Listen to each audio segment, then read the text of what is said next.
Mas longe esteja de mim gloriar-me, senão na cruz do nosso Senhor Jesus Cristo, pela qual o mundo está crucificado para mim e eu para o mundo.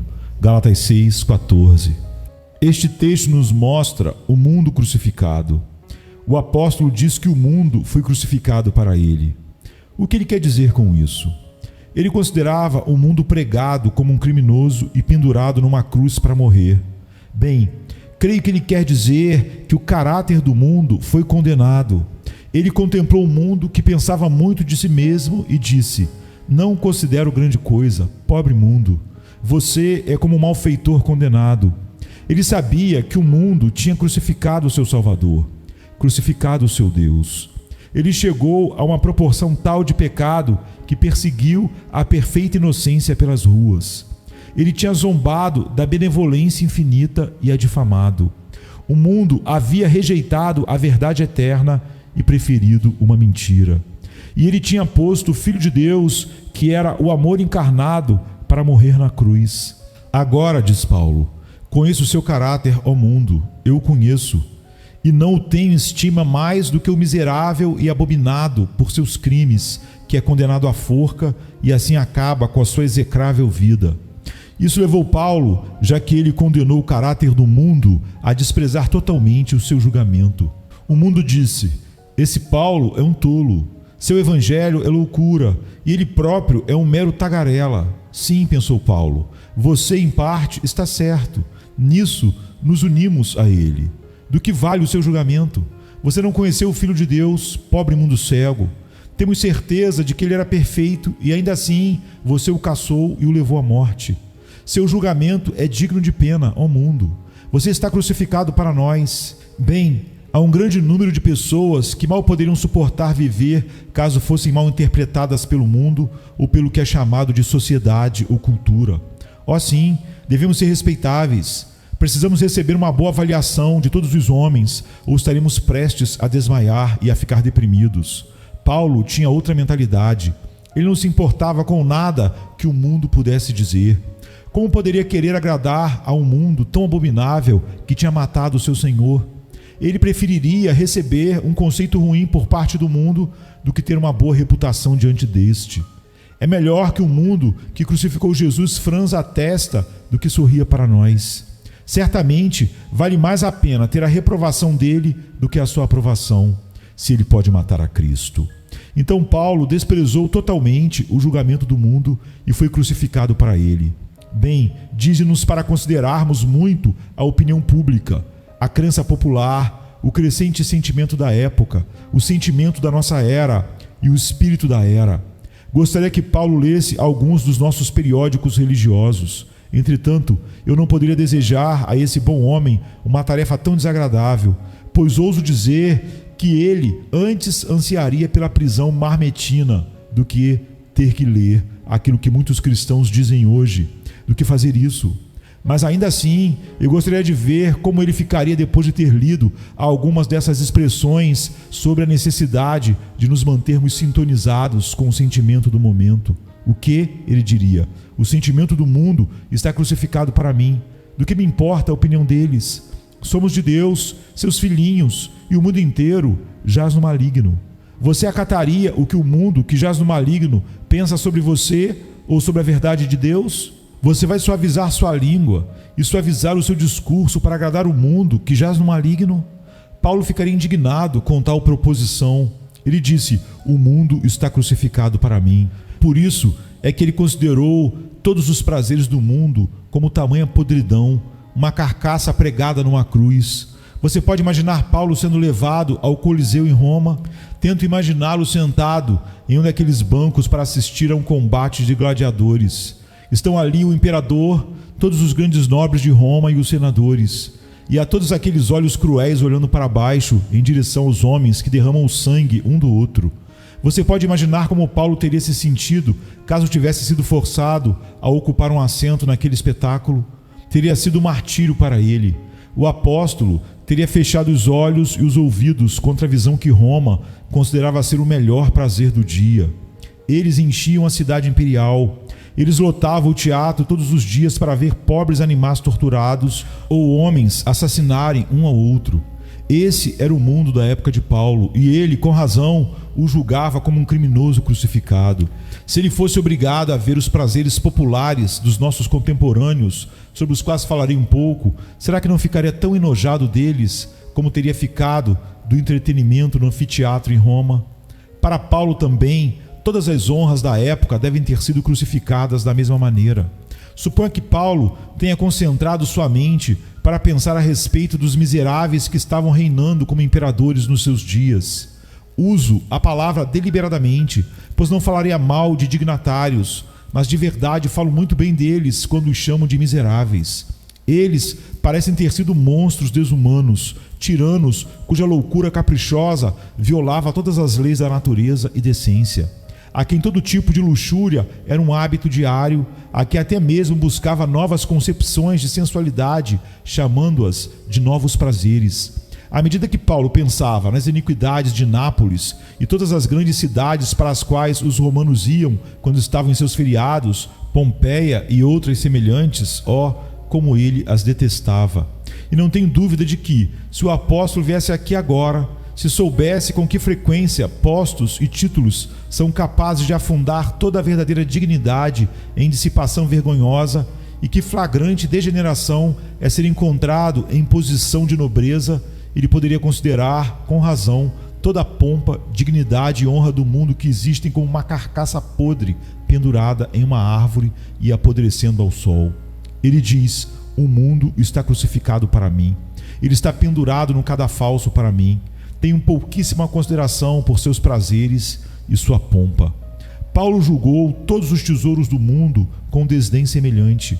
Ele nunca passou mais tempo do que necessário para piscar o olho pensando de quanto dinheiro era merecedor. Tendo alimento e vestuário, ele estava contente. Às vezes, ele tinha pouquíssimo disso. Ocasionalmente, agradece aos filipenses por suprirem as suas necessidades, mas jamais procurou acumular nada, nem viveu sequer com metade de um pensamento de engrandecer-se com ouro e prata. Não, disse ele, todas essas coisas com o uso se destroem. Assim tratou o mundo como algo crucificado para si. Bem, cristão, você pode dizer isso, que o mundo, em seu aspecto mercantil, bem como em seus vários vícios e suas frivolidades múltiplas, é algo crucificado para você? Agora, veja o que o mundo diz. Ganhe dinheiro, jovem, ganhe dinheiro, honestamente se puder, mas por todos os meios, ganhe dinheiro. Olhe ao redor, porque se você não for esperto, não será bem sucedido. Guarde para si suas opiniões e prefira ser taxado de lento a ser chamado de tolo. Seu caráter se elevará como o crédito que você conseguirá na bolsa de valores. Bem, supunha que você obtenha o dinheiro. Qual é o resultado? O resultado líquido, como muitas vezes descubro, é um parágrafo em um dos jornais para dizer que o testamento do excelentíssimo fulano de tal foi confirmado no Tribunal de Sucessões sob o valor de tantos mil. Então, segue-se uma grande disputa entre os seus parentes, que disputam por sua fatia. Essa é a consumação de uma vida de trabalho, cuidados e intrigas. Ele viveu para obter lucro e teve que deixá-lo. Esse é o fim dessa loucura. Às vezes, penso no contraste entre o funeral de um homem pobre e o funeral de um homem rico. Quando o homem pobre morre, seus filhos e filhas choram por angústia verdadeira, pois a morte do pai traz tristeza e consternação para aquela casa. O homem pobre deve ser enterrado, mas isso só pode acontecer através do sacrifício conjunto de todos os seus filhos e filhas. Maria está no culto. Ela talvez contribui mais do que os outros para o funeral, pois ela não tem família própria. O filho mais velho e os irmãos mais jovens se unem para pagar um pouco. E as lágrimas que são derramadas naquela noite, quando eles chegam em casa do túmulo, são muito genuínas. Realmente sofrem e provam sua tristeza, disputando uns com os outros o respeito que prestam ao seu pai. Agora você verá o homem rico morrer. É claro que todos lamentam a triste perda. É a coisa apropriada. Carruagens vazias aumentam a procissão à sepultura por meio de elogios vazios. As carpideiras voltam e há a leitura deste bendito documento, o testamento. Quando ele é lido, a hora de chorar acaba, em quase todos os casos. Poucos ficam agradados por seu conteúdo. Aquele a quem a fortuna favorece causa inveja a todo o restante. Pensamentos tristes e olhares carrancudos flutuam na superfície, não em respeito à partida do homem, mas sobre os bens que ele deixou e o modo como ele dispôs deles. É uma coisa triste pela qual viver, a obtenção de dinheiro e o acúmulo dele. Mas ainda assim, a genialidade de se obter dinheiro corretamente pode ser consagrada à glória de Deus. Você pode usar a riqueza deste mundo a serviço do Mestre. Ganhar não é errado. Só é errado quando a ganância se torna o principal objetivo da vida e a inveja se torna avareza, que é a idolatria. Para todo cristão, essa e todas as outras formas de mundanismo devem ser crucificadas para que possamos dizer: para mim o viver é Cristo, vivo para que eu possa honrá-lo e glorificá-lo. Quando o apóstolo disse que o mundo estava crucificado para ele, quis dizer apenas isso: não estou escravizado por qualquer das suas dinâmicas, não me importo com suas máximas, não sou dominado por seu espírito, não cortejo seus sorrisos, não temo as suas ameaças. Ele não é meu mestre, nem eu seu escravo. O mundo inteiro não pode forçar Paulo a mentir ou a pecar, mas o apóstolo dirá ao mundo a verdade, aconteça o que acontecer. Você se lembra das palavras de Pálice, o oleiro, quando o rei da França lhe disse que, se ele não mudasse de religião e deixasse de ser um huguenote, ou seja, um protestante na França, receava que tivesse que entregá-lo aos seus inimigos. Senhor, disse o oleiro, lamento ouvi-lo dizer, receio, pois todos os homens do mundo não poderiam fazer com que Pálice falasse assim. Não receio nada e não devo fazer coisa alguma além do que é certo. Sim, o homem que teme a Deus e ama a cruz tem uma espinha dorsal moral que o capacita a ficar em pé e estalar os dedos para o mundo. Criminoso morto, diz ele, criminoso morto, aquele que crucificou a Cristo. Você chama a si mesmo de Cosmos. Você ficaria feliz em ser cumprimentado por nomes agradáveis. Paulo não tem sua consideração, mas Paulo combina com você, pois ele pensa de você o mesmo que você pensa dele, e nada mais. Ouça-o enquanto ele declara: o mundo está crucificado para mim, e eu para o mundo. Viver para servir aos homens é uma coisa, viver para abençoá-los é outra, e isso faremos, Deus nos ajudando, fazendo sacrifícios para o bem deles. Mas temer os homens, pedir a permissão deles para pensar, pedir suas orientações quanto ao que falaremos e como falaremos, isso é uma infâmia que não podemos aceitar. Pela graça de Deus, nós não nos degradamos e nunca o faremos. O mundo está crucificado para mim, diz o apóstolo, pela cruz de Cristo. Paulo finaliza este texto mostrando uma terceira crucificação, que é: eu estou crucificado para o mundo. Logo veremos a evidência dessa crucificação se percebermos como Paulo foi desprezado pelo mundo. Anteriormente, Saulo era um grande rabino, um homem profundamente versado na tradição hebraica, fariseu de fariseus e muito admirado. Era também um erudito clássico e um pensador filosófico, um homem de grandes atribuições intelectuais e apto para assumir a liderança em círculos eruditos. Mas quando começou a pregar Cristo crucificado, afirmavam: ele é um completo tolo, não lhe dê ouvidos. Ou então diziam: acabe com ele é um apóstata. Eles o amaldiçoaram. Seu nome despertava ira em todos os judeus que o mencionavam e em todos os gregos inteligentes também. Paulo, ele é um ninguém. Ele era considerado o máximo quando pensava como os demais homens, e agora é um ninguém que pensa como Deus. E então eles o expunham à vergonha pública ao suspeitar de todos os seus motivos e ao deturpar todas as suas ações. Não importava o que Paulo fizesse, eles estavam bastante convencidos de que ele era egoísta, que estava se esforçando para fazer uma coisa boa para si mesmo. Quando Paulo agiu de modo que foram forçados a admitir que ele estava certo, eles distorceram sua atitude de tal forma que a colocaram como errada. Houve alguns que negaram seu apostolado e disseram que ele jamais havia sido enviado por Deus. E outros questionaram sua capacidade de pregar o evangelho. Então, de qualquer maneira, eles crucificavam o pobre Paulo. Foram ainda mais longe. Eles o desprezaram e o rejeitaram. Seus velhos amigos o abandonaram.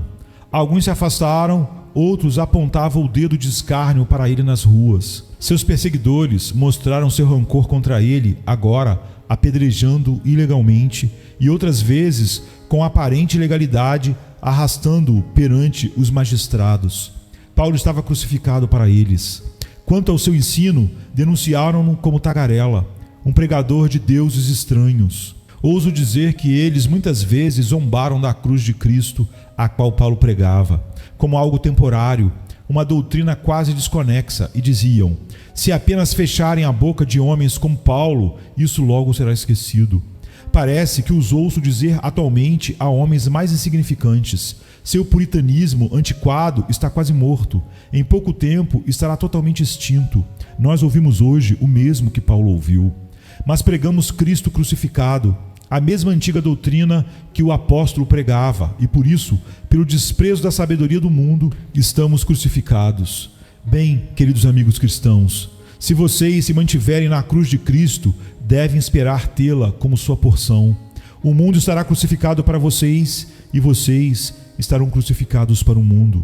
Vocês serão desprezados, velhos amigos se tornarão inimigos declarados. Eles começarão a odiá-lo mais do que os amavam anteriormente. Em casa, seus inimigos serão os homens e as mulheres da sua própria família. Vocês dificilmente serão capazes de fazer algo direito. Quando vocês estavam juntos em suas festas, eram bons sujeitos. Quando vocês bebiam e cantavam canções sensuais, eram bons companheiros. Mas agora eles os taxam de tolos. Dizem a todos que vocês são hipócritas e caluniosamente denigrem seu caráter. Deixe que a antipatia deles seja um emblema de você seguir a Cristo e declare: agora também o mundo está crucificado para mim e eu para o mundo. O que quer que o mundo diga contra mim por causa de Cristo é o balbucio de um malfeitor condenado, e o que me importa é isso? E por outro lado, se sou rejeitado e desprezado, estou obtendo apenas o que sempre esperei, minha crucificação. Da minha maneira pobre e humilde, a maneira do próprio Cristo, que foi desprezado e rejeitado pelos homens. A moral e a lição de tudo isto é esta: seja qual for o resultado disso, ainda gloriem-se em Cristo. Vão adiante com isso, queridos amigos, para que, seja em honra ou desonra, em boa ou má fama, se Deus multiplicar ou não suas posses e os tornar ricos, ou diminuí-las e os tornar pobres, vocês ainda se gloriem na cruz de Cristo.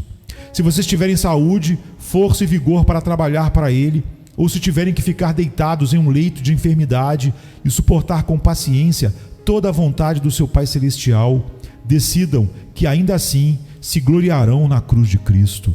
Que essa seja o motivo da sua jactância ao longo de sua vida. Desçam os barrancos do Jordão e o atravessem, ainda se gloriando na cruz de Cristo, pois no céu da glória descobrirão que a multidão dos remidos, comprados por sangue, celebram a cruz como troféu de sua redenção. Vocês confiam na cruz de Cristo? Estão descansando em Jesus? Se não, que o Senhor os ensine esse privilégio bendito. Não há alegria como essa, não há força como essa, não há vida como essa, não há paz como essa. Na cruz encontramos o nosso céu, pois nela contemplamos todas as coisas celestes e santas abundarem dentro do nosso coração. Se vocês nunca experimentaram, que o Senhor os conduza a isso agora mesmo, de modo que sejam perdoados, aceitos e abençoados para sempre. Que o Senhor conceda a todos vocês o privilégio de serem participantes dessa graça por amor de Cristo. Amém, queridos.